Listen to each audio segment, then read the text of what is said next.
Hi, I'm Oliver Morley, CEO of the Money and Pension Service, and I'm really pleased to be here as our community-based debt advice moves from consultation into market engagement for procurement. Since I joined MAPS, I've been lucky enough to meet many of the partners who are giving debt advice on the ground, and it brought home to me how important and meaningful this advice is to people. Commissioning it in the right way is absolutely vital.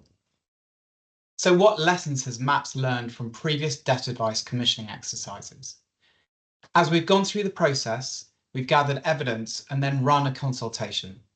This is the start of the third stage set out by MAPS, and it's our early market engagement. During these stages, we've had really insightful and open conversations with stakeholders right across the sector, exploring how we can all work together to make sure that clients get the help they need to resolve their debt problems. We're making sure that this next phase takes place over a sufficient period to design the procurement and the delivery of services together whilst causing minimal disruption to services that are ongoing.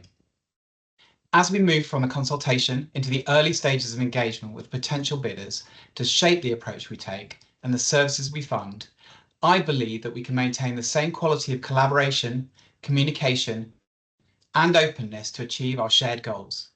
So next, let me introduce Zoe, who can take us through some of the reasons we are commissioning community-based debt advice.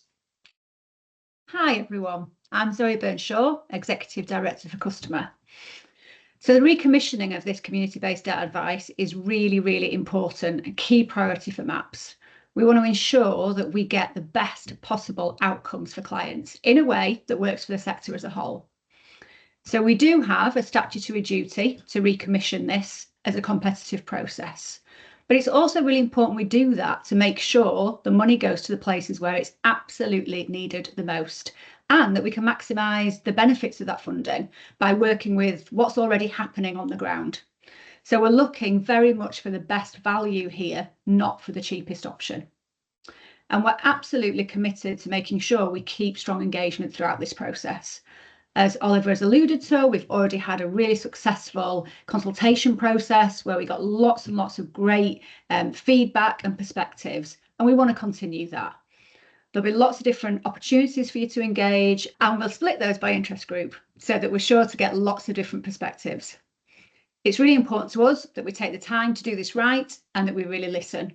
We don't want to go faster than our community-based partners can realistically go. So I'm going to hand you over to Anna, who's going to talk a bit more about what you can all expect next. Thanks, Zoe. Hi, I'm Anna Hall. I'm the Corporate Director for Debt Advice here at MAPS.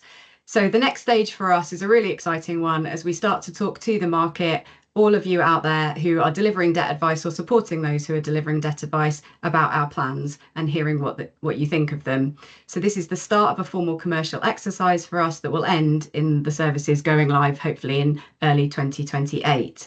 It could move faster or slower than that, and the next phase could take us around about 6 months, but it will really depend on your feedback. This is going to be run in alignment with the principles of public procurement, ensuring that we're transparent, fair, and provide equal opportunity to everyone. The start of the commissioning process for community-based debt advice doesn't mean that we'll be rushing through to award anytime soon.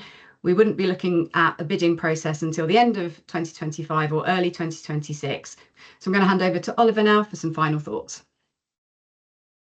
Thank you, Anna and Zoe. We know that debt advice can be life-changing, and making sure that our funding is used as effectively as possible will help drive even more positive transformation for clients and the advice sector. Opportunities for engagement will be available via MAPS socials, and make sure you sign up to our newsletter and follow us to keep up to date all the time.